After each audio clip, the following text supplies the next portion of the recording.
নির্বাচনে এই দেশের মানুষ বেগম খালেদা জিয়া এবং তারেক রহমানের পক্ষে ধানের শীষে ভোট দেবে, এটি আমরা বিশ্বাস।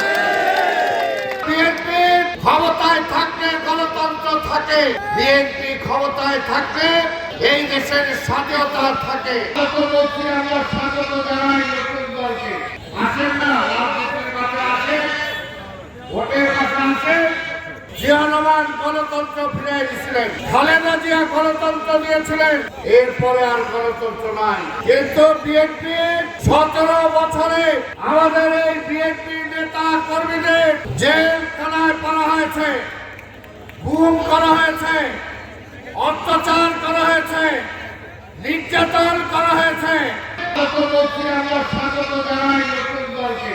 আসেন না, রাজনীতির মাঠে আসেন, ভোটের মাঠে আসেন। জনগণ যদি ভোট দেয় সেই রাষ্ট্র পরিচালনার দায়িত্ব নেবে। আমরা তো বলি নাই বিএনপিকে দেন, কিন্তু বিএনপির নেতা কর্মীরা পরীক্ষিত হয়ে 17টা বছর এই জনগণের পাশে ছিল।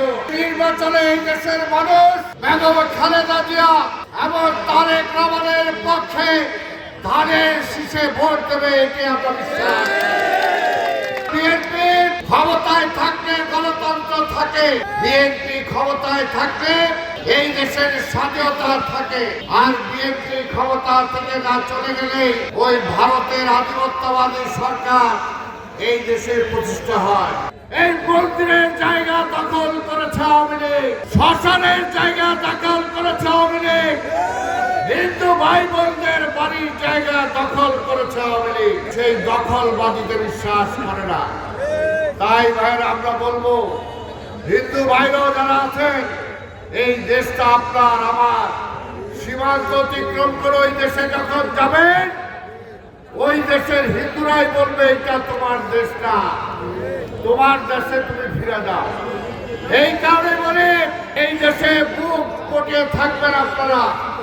কিন্তু আমরা চাই দেশের উন্নয়ন, দেশের সংগ্রামে সবাই আমরা সম্মিলিতভাবে একসাথে থাকবো। তাই করেছে স্বাধীনতার পরে এই দেশের মানুষ না খেয়ে মারা গিয়েছে। স্বাধীনতার পরে ঢাকা আন্দোলনের রফিকুল ইসলাম তাদের সেই লাশ দাফন করেছে। আর সেই শেখ হাসিনার আমলে আবার শেখ হাসিনা 15 বছরে 17 বছরে ব্যাংক লুটপাট করে খাইছে। বাংলাদেশ ব্যাংকের ভল্টের ভিতরে যে স্বর্ণ, সেই স্বর্ণ তামা হয়ে গেছে। বাংলাদেশের টাকা এক ব্যাংক থেকে চুরি করে আরেক ব্যাংকে নিয়ে রাখছে, সেখান থেকে চুরি করে বিদেশে পাঠাইছে। যারা বিদেশ থেকে টাকা পাঠান, নিশ্চয়ই নওগাঁতে অনেকে আছেন যারা বিদেশে চাকরি করে রেমিটেন্স পাঠান এই দেশে। কিন্তু অনেক দুর্ভাগ্যের বিষয়, এই ঢাকা থেকে, এই রাজশাহী থেকে একটা টিকিট কিনে যে দুবাই যেতে যত টাকা লাগে, কলকাতা থেকে টিকিট কেটে তার অর্ধেক টাকা লাগে। কেন কেন এই টাকা কই যায়? এই বাংলাদেশের যে রাস্তাঘাট, ভারতে রাস্তা করতে 1 মাইল রাস্তা করতে যে টাকা লাগে, পাকিস্তানে 1 মাইল রাস্তা করতে যে টাকা লাগে, বাংলাদেশে তার চেয়ে ডাবল 3 ডাবল টাকা লাগে। কোথায় যায়? এই টাকা দিয়েছে সব হাসিনার ভ্যানিটি ব্যাগে। আওয়ামী লীগরা লুটপাট করে খেয়েছে। তাই ভাই আপনারা জানেন, আমাদের নেতা জিয়া রহমান বলেছিল মানি ইজ নো প্রবলেম, টাকা কোনো সমস্যা নাই।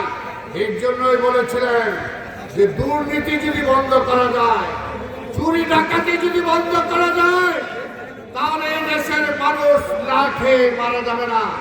এই সরকার আসার পরে এখন পর্যন্ত জিনিসপত্রের দাম কমাতে পারে নাই, তেলের দাম কমাতে পারে নাই, ডালের দাম কমাতে পারে নাই।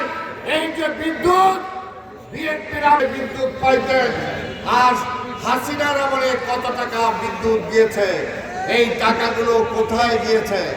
আবার এই দেশে আমার এই দেশে বিভিন্ন প্রতিষ্ঠানে চাকরি করছে কারা? ওই ভারত থেকে সেই যুবকরা এখানে চাকরি করে টাকা নিয়ে গেছে, আমার ট্যাক্স পর্যন্ত দেয় না।